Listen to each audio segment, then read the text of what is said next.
জামাতের সাংসদ শেষ পর্যন্ত স্বীকার করল সে এই কাজটি করেছে। এই দেখুন জামাতের এমপি।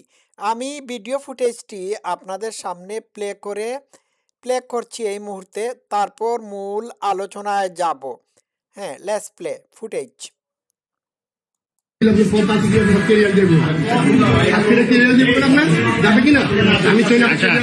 আচ্ছা দর্শক শ্রোতারা, আমি থামলাম।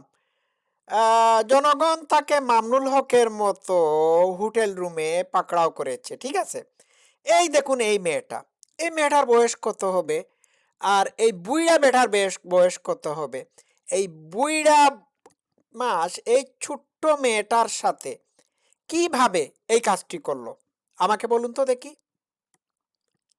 এই না আরেক জায়গায় বলেছিল যে নারীরা মাহরাম পুরুষ ছাড়া, অর্থাৎ ঘনিষ্ঠজন ছাড়া বাইরে যেতে পারবে না, ঠিক আছে। এই হচ্ছে জামাত। আচ্ছা, তো আমি দেখাই, তারপর আমি আলোচনায় যাচ্ছি। নাম কি? নামটা বলো ভাইয়া, আমরা তোমার ক্ষতি করবো না। বলো নামটা বলো। বলো ভাইয়া বলো নামটা বলো। আমরা তোমার উপকার করবো, ক্ষতি করবো না। বলো বলো বাবা বলো নামটা কি? নামটা বলবো না। নামটা বলো। থানায় দিলে কিন্তু নাম জিজ্ঞেস করবে। বলো সব বলতে হবে, সব থানায় দিয়ে দেবো কিন্তু। বলো বলো ভাইয়া বলো। মাহিয়া, তোমাদের বাসা কোথায়? হুম মাহিয়া বলেও তো হবে না, বলেও তো আপনাদের এটা নিয়ে ঝামেলা করবে কিছু জানেন। হ্যাঁ জিজ্ঞেস করি। আচ্ছা, মিরপুর কোন জায়গা বাসা? এই মুরব্বী, আপনারা কয়দিন নিয়ে আসছেন এখানে? সত্যি করে দেবেন। আচ্ছা প্রথম ছি ছি ছি ছি ছি ছি ছি ছি ছি ছি, কপালে নামাজ পড়ার দাগ লেগে আছে, কালো হয়ে গেছে, দাড়ি সাদা। ছি, জঘন্য জামাতের চরিত্র, ঠিক আছে, জঘন্য চরিত্রের অধিকারী। তো এরা করবেই না কেন? আপনারা কি খুব আশ্চর্য হচ্ছেন? ৭১ সালে আমাদের এই বাংলাদেশের মা বোনদেরকে এরাই তো পাক হানাদার বাহিনীর হাতে তুলে দিয়েছিল ইজ্জত লুটার জন্য। এরাই তো আমাদের মা বোনদের ইজ্জত লুণ্ঠন করেছে। তাহলে এদের পক্ষে তো এটি করা খুবই সম্ভব, ঠিক আছে। আরেকটু আচ্ছা, এই দেখেন সাদা দাড়ি, মাথায় টুপি কই আব্বাজি, মাথায় টুপি কই? হ্যাঁ, তো দর্শক শ্রোতারা, আমি এটা একটা কথা বলছি, সে কিন্তু বাংলাদেশের জামাতের একজন বিশিষ্ট এমপি ভাবা যায়। এরপরেও তার সংসদে এমপি থাকার পট্টি থাকবে, তাকে জামাত থেকে বহিষ্কার করা হবে না। আবার আমি বলে দিচ্ছি, বাংলাদেশের সংসদে দাঁড়িয়ে এই নির্লজ্জ বেহায়াটি আবার সৎলোকের শাসন চাই, আল্লাহর আইন চাই বলে স্লোগান দেবে। বুঝতে পারছেন? কথা বোঝা গেল? এটি বাংলাদেশ, এইখানে সবকিছু সম্ভব। ইংল্যান্ডে যদি এই কাজটি সে করত, এতক্ষণে সে তাকে কোর্টে চালান দেওয়া হতো, তার তো সংসদের পদ বাতিল হতোই, এবং সে যে দল করত সেই দল থেকে চিরদিনের জন্য তাকে বহিষ্কার করা হতো। আর একটু শুনেন, এরকম ভাড়া করছেন নীলার থেকে ওই যে ড্রাইভার। হ্যাঁ না স্যার, চিনি না। হ্যাঁ হবে না, আপনি অন্যায় করছেন। হ্যাঁ আপনি অন্যায় করছেন, আপনি একজন জামাত। আচ্ছা, এখন সে অন্যায় করছে বলে স্বীকার করেছে, তো এই অন্যায়ের শাস্তিটা কি আমাকে বলুন। এই অন্যায়ের শাস্তি বাংলাদেশের প্রচলিত আইনে কি হতে পারে?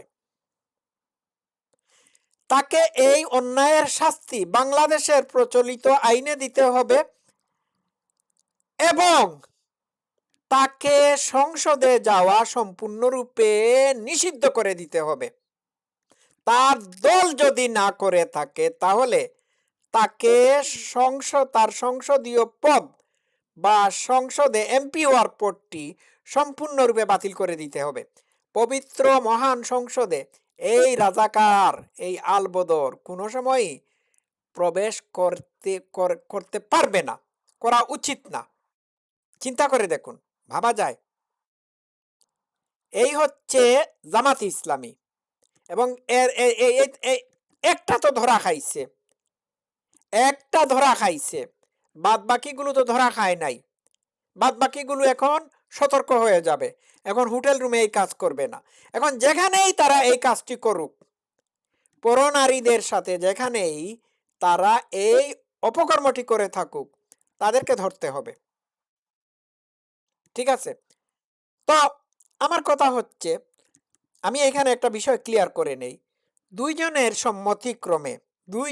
সম্মতিক্রমে সহবাস করা সভ্য সমাজে অনুমোদিত। আর অসভ্য সমাজের অসভ্য আইন অনুযায়ী দুইজন প্রাপ্তবয়স্ক পুরুষ নারী সম্মতিক্রমে সহবাস করলে দণ্ডনীয় অপরাধ। তো এই অসভ্য এবং তার দল মনে করে থাকে যে দুইজন পুরুষ নারী যদি সম্মতিক্রমে বিবাহ বহির্ভূত সম্পর্ক করে থাকে, তাহলে তাদেরকে আইনের আওতায় নিয়ে এসে তাদের উপর শাস্তি প্রয়োগ করতে হবে। তো সে যেহেতু এটি মনে করে থাকে, সে এবং তার দলের মতাদর্শ অনুযায়ী এটি অন্যায় কাজ করেছে এবং এর জন্য তার শাস্তির ব্যবস্থা করতে হবে। ঠিক আছে? বুঝতে পারছেন? এরপরেও আমি আবারও বলি, এরপরেও সে সংসদে যাবে, এরপরেও সংসদে গিয়ে নির্লজ্জের মতো কথাবার্তা বলবে। দেখুন, একটু ওয়েট করুন, দেখুন জামাতে ইসলামী কি তাদের এই সাংসদকে দল থেকে বহিষ্কার করে। দেখুন, যদি না করে থাকে তাহলে জামাতের চরিত্র আবারও আপনাদের সামনে উন্মোচিত হয়ে যাবে, আর যদি করে থাকে তাও উন্মোচিত হয়ে গেল। বুঝতে পারছেন? আর একটু কিভাবে কাজটা করলেন মেয়ে লোক না, এমনি না আপনার ঘরের ভিতরে। আচ্ছা, উনি প্রশ্ন করেছেন জামাতি ইসলামের মানুষ হয়ে আপনি এই কাজটি কিভাবে করলেন। তো আমি এই প্রশ্নটার সাথে একটু দ্বিমত পোষণ করতেছি। জামাতি ইসলামের মানুষ হয়ে এই কাজটি করবে না তো কে করবে বলুন তো দেখি? জামাতের মানুষই তো এই কাজটি করে থাকে। তো দর্শক শ্রোতারা, আমার কথা হচ্ছে যে এইভাবে জামাতি ইসলামের মানুষ সারা দেশে অন্যায় করে যাচ্ছে, এবং এই সাংসদ স্বীকার করেছে যে সে অন্যায় করেছে। যদি সে অন্যায় করে থাকে তাহলে তাকে শাস্তির আওতায় নিয়ে আসতে হবে। যদি সে এই মেয়েটিকে জোরপূর্বক হোটেল রুমে নিয়ে এসে তার সাথে আকাম কুকাম করে থাকে, তাহলে মামনুল হকের মতো তাকে শাস্তির আওতায় নিয়ে আসতে হবে। মামনুল হক তো আরেকজনের বউকে ভাগাইয়া নিয়ে এসে, বন্ধুর বউকে ভাগাইয়া নিয়ে আসে 501 নম্বর রুমে আকাম কুকাম করেছিল। তারপর তার স্ত্রী, তার ওই ঝর্ণা ভাবি, ওই যে ঝর্ণা ছিল তার বন্ধুর বউ, সে তার উপর মামলা করে। ঠিক আছে? আর উনি যে উনার নাতনির বয়সী একটি মেয়েকে নিয়ে এসে এই কাজটি করলেন, এই নাতনি যদি বলে থাকে যে তার সম্মতি ছাড়া তাকে চাকুরির প্রলোভন দেখিয়ে কিংবা অনেক টাকা দিয়ে নিয়ে এসেছেন, তাহলে কিন্তু তার বিরুদ্ধে ব্যবস্থা নিতে হবে। আমার মনে হয় না সম্মতিক্রমে করছে। সম্মতিক্রমে যদি করে থাকে তাহলে সমস্যা নাই, আমার কাছে কোনো প্রবলেম না। তো এখন এরাই হলো জামাতি। এরা এখন সংসদে আছে। সৎ লোকের শাসন চাই, আল্লাহর আইন চাই। তো আল্লাহর আইন অনুযায়ী তো সে তার বিবাহিত স্ত্রী রেখে এই অন্যায় কাজটি করেছে, অতএব তার উপর আল্লাহর আইন প্রয়োগ করতে হবে। এরা আল্লাহর আইন প্রতিষ্ঠিত করার কথা বলে, আর বনবাদারে, ঝুপঝাপাড়ে, নদীর পাড়ে, হোটেল রুমে, রেস্তোরাঁয় আল্লাহর আইন লঙ্ঘন করে। তো আল্লাহর আইন লঙ্ঘনকারী যারা, তারা কারা? তারা হচ্ছে কাফের। তো জামাত ইসলামী হচ্ছে কাফের। Thank you so much.